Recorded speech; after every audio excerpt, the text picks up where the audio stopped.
اسی وقت میں زندہ رہے جبکہ وہ زندہ رہے.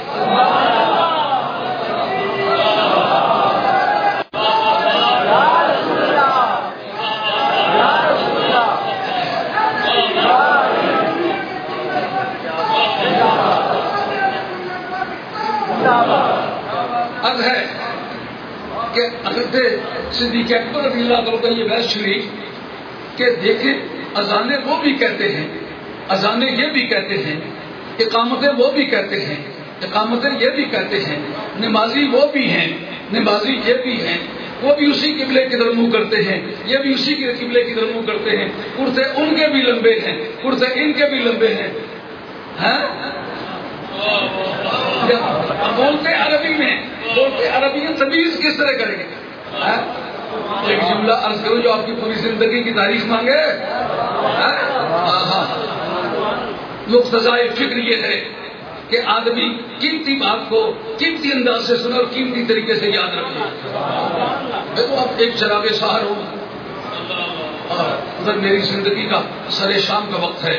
اب میں تو نہ اتنی تقریریں کرنا چاہوں گا نہ اتنی داد چاہوں گا، بلکہ زندگی کا ایک بڑا حصہ سود کے دین کے لیے خرچ کیا، اللہ تعالیٰ قبول فرمائے. مگر آپ سے یہ چاہوں گا کہ میری باتیں یاد رکھیں. اس وقت کا کوڈ ورڈ استعمال کرو جب ایسے بے ایمانوں سے واسطہ پڑے، جب وہ بے ایمان نمازی ہوں، ایسے بے ایمانوں سے واسطہ پڑے جو اذانیں کہیں، ایسے بے ایمانوں سے واسطہ پڑے جو اقامتیں کہیں، ایسے بے ایمانوں سے واسطہ پڑے جو پکے نمازی ہوں، ایسے بے ایمانوں سے واسطہ پڑے جو عربی بول کے لمبے کرتے پہن کے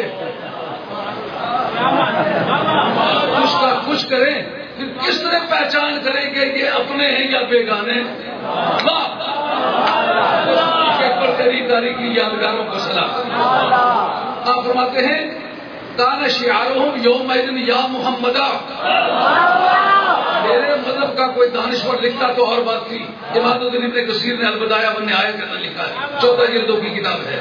اور کوئی بات جو میں نے اس وقت تک کہی نا آپ کو پتہ چلتا ہے کہ میں سندیں پیش کر رہا ہوں، ثبوت پیش کر رہا ہوں، ریفرنس پیش کر رہا ہوں. کتابیں میرے پاس موجود ہیں. یہاں انگلینڈ میں نے الگ رکھی ہوئی ہیں، یہاں الگ رکھی ہوئی. میرے یہاں بھی کتب خانہ الحمدللہ کئی کروڑ روپے کا کتب خانہ ہے میرے پاس. اسی طرح کئی کروڑ روپے کا. مفتی صاحب وہاں تشریف لے جاتے رہتے ہیں، حضرت پیر صاحب وہاں تشریف لے جاتے رہتے ہیں، لیکن وہ دکھایا ہوا ہے. اب کون کہتا ہے؟ امام ابن کثیر کہتا ہے تمہارا کوڈ ورڈ کیا ہوگا؟ یا محمد. ایک دوسرے کے سامنے آؤ تو یا رسول اللہ کے نعرے. تیری سیاست پر قربان، تم نے اپنے بیگانے میں تمیز کے لیے نعرہ یا رسول اللہ کو مقرر فرمایا. یہ مزاج حضرت صدیق اکبر کا. ان کا جب نمازی قسم کے بے ایمانوں سے واسطہ پڑے، اذانیں کہنے والوں بے ایمانوں سے واسطہ پڑے، قبلے کی طرف منہ کرنے والوں سے بے ایمانوں سے واسطہ پڑے، تو ایماندار اور بے ایمان میں تمیز کرنے کا طریقہ کیا ہے؟ جس وقت دیکھو شکل سے تو نہیں بچانا چاہے گا نا، کیونکہ مجھے کانوں تک منڈی ہوئی ہیں، داڑھی قد اعظم ہے، 4 آدمیوں پر بھی بانٹ دو پھر بھی بچ جاتی ہے، اور 5-6 کلندر کی بندریا کی گلے کے اوپر بندے ہوئے، چلے تو پتہ چلتا آدھا ننگا ہو رہا ہے، کہتا سنت ہے، سرٹن کیا ہوا ہے، کچھ کا کچھ بنا ہوا ہے. اب تمیز کرنا ہو تو کیا کرنا ہوگا؟ یا محمدہ کہنا ہوگا. وہ کیوں کہنا ہوگا؟ جو یا رسول اللہ کا قائل ہے نا وہ ختم نبوت کی جنگ لڑے، جو یا رسول اللہ کا منکر ہے ختم نبوت کا لگتا ہے.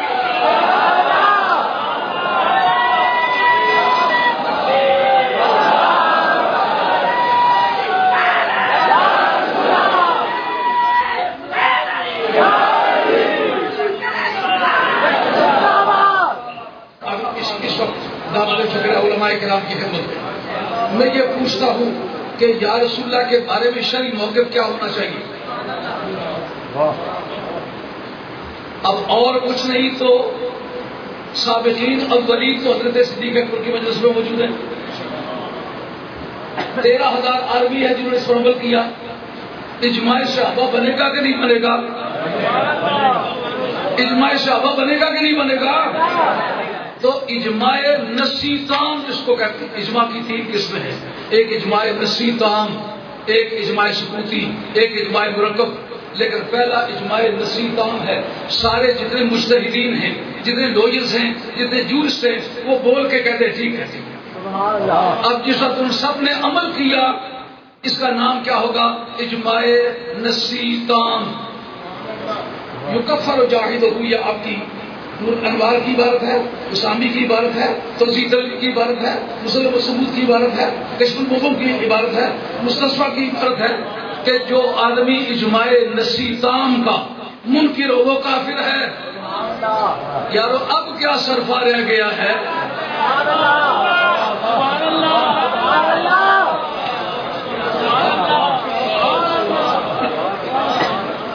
جو وجہ استدلال ذہن میں آ گئی ہے. اب حضرت صدیق اکبر نے تمیز کب کی، یہ نشانی کب چھوڑی؟ جب کہا داڑیوں کے جھگڑے پڑ جائیں، ٹنڈوں کے جھگڑے پڑ جائیں، کرتوں کے جھگڑے پڑ جائیں، کسی طرح تمیز نہ ہو سکے، وہ بھی کلمہ پڑھے، یہ بھی کلمہ پڑھے، وہ بھی اذانیں. کہا یا رسول اللہ کہہ کے دیکھو، اگر تمہارے ساتھ ہے تو پھر تمہارے ہیں.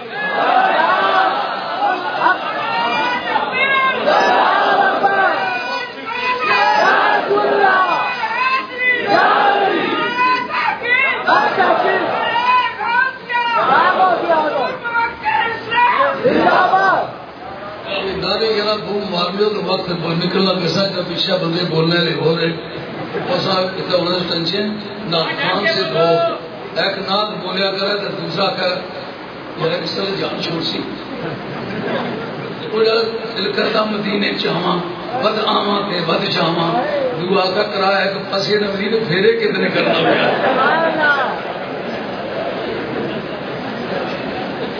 دعا کھڑا ہے دل کرتا مدینے ٹر جاؤں دربار محمد دیکھا ہوں لیکن مجھ سے کہ ادھر ہی لوگ میں پٹیالے چلا جو بولنے والے آدمی ہوتے ہیں ان کو سننے کی عادت نہیں تو پتہ نہیں کتنے میرے پاس آنے سارے قدر کے پتہ نہیں کیا کہہ رہے ہوں گے. اندر خدمت ہے. جی جی توجہ فرمائے. میں ہوں تو ایک عام آدمی لیکن میں نے اپنا کام کیا ہوا ہے. آپ کو اس صحرا میں چلیں گے تو یہ پتہ چلے گا کہ اس صحرا میں بہت کم صحرا مردوں کے پاس. سوال یہ پیدا ہوتا ہے کہ ہم سرکار کو حاضر ناظر جان کے یا رسول اللہ کہتے ہیں. وہ کہتے وہ تو نشانی کے طور پر تھا. اگر اسی حوالے میں ثابت کر دوں کہ حاضر ناظر بھی جان کے کہتے تو پھر کیا ہوگا؟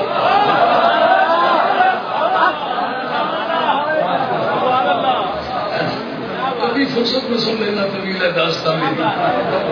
اب دیکھیں خود ہے جس وقت تو ہیلمٹ پہنا ہوا ہے آمنے سامنے آئے ہیں اس وقت تو کہتے ہیں کہ چہرے سے پہچانا نہیں جا رہا یا محمدہ کا ہو. لیکن اسی البدایہ والنہایہ کے اندر امام الدین نے کسی نے لکھا کہ جب گمسان کرن پڑا اور میدان میں گردنیں رقص کرنے لگی باڈیاں پھڑکنے لگی تو اس ایریے کے اس مہم کے انچارج حضرت خالد بن ولید تھے. ان کے ہاتھ میں جھنڈا تھا. ان کو تو پہچان کرانے کے لیے یا محمدہ کہنے کی ضرورت نہیں. الحمدللہ میں اس پر عملاً وہاں گیا ہوں. ریاض اڈے پہ اتر گیا تو پیدل وہاں تک گیا ہوں. جو یمامہ ہوٹل ہے اوپر البمد العالی ہے میں وہاں تک پیدل گیا ہوں جہاں شہداء جہاد کر کے گئے اور شہید ہوئے. شہید ہونے والوں کی قبروں تک گیا ہوں اور وہ سارا منظر دیکھا ہے.